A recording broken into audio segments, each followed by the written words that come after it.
অভিনেত্রী সুহানা সাবা এবং নির্মাতা, প্রযোজক, অভিনেত্রী ও সঙ্গীত শিল্পী মেহের আফরোজ শাওনের মধ্যে বেশ ভালো বন্ধুত্ব সম্পর্ক, যা তাদের বাস্তব জীবন কিংবা সোশ্যাল মিডিয়ায় স্পষ্ট।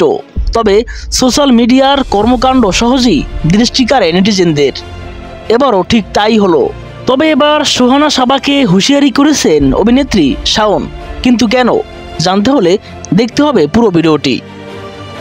সম্প্রতি সোশ্যাল মিডিয়ায় অন্তর্বর্তী সরকারের আইন, বিচার ও সংসদ বিষয়ক উপদেষ্টা ডক্টর আসিফ নজরুলের পুরনো কিছু স্ট্যাটাস নতুন করে ছড়িয়ে পড়েছে, জানিয়ে ব্যাপক চর্চা হচ্ছে এখনও। উপদেষ্টা আসিফ নজরুলের স্ট্যাটাসগুলোই কখনো বিগত সরকারের সমালোচনা, আবার কখনো সমাজের বিভিন্ন ক্ষেত্রের অসঙ্গতি নিয়ে কথা বলতে দেখা গেছে তাকে। আর সেসবেরই একটি স্ট্যাটাস নিজের টাইমলাইনে শেয়ার করেছেন অভিনেত্রী সুহানা সাবা। স্ট্যাটাস শেয়ার করে এই অভিনেত্রী ক্যাপশনে লিখেছেন, আজকাল স্যারের ফেসবুক পেজ ঘুরে দেখতে খুব ভালো লাগে, আমি তার ফ্যান গার্ল। আর তার এই পোস্ট নজর এড়ায়নি নেটিজেন কিংবা বন্ধু অভিনেত্রী শাওনের। শাওন তাতে মন্তব্য করে হুঁশিয়ারি করেছেন সুহানা সাবাকে।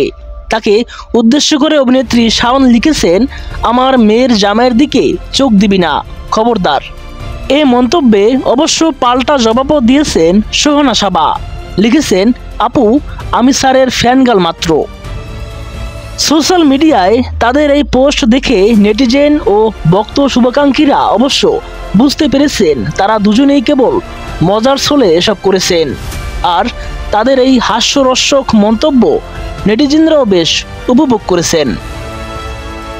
প্রসঙ্গত, কথা সাহিত্যিক হুমায়ুন আহমেদের দ্বিতীয় স্ত্রী অভিনেত্রী মেহের আফরোজ শাওন আর লেখকের প্রথম ঘরের সন্তান অভিনেত্রী শিলা আহমেদের স্বামী হচ্ছে ডক্টর আসিফ নজরুল। সেদিক থেকে সম্পর্কে অভিনেত্রী শাওনের মেয়ের জামাই হন তিনি।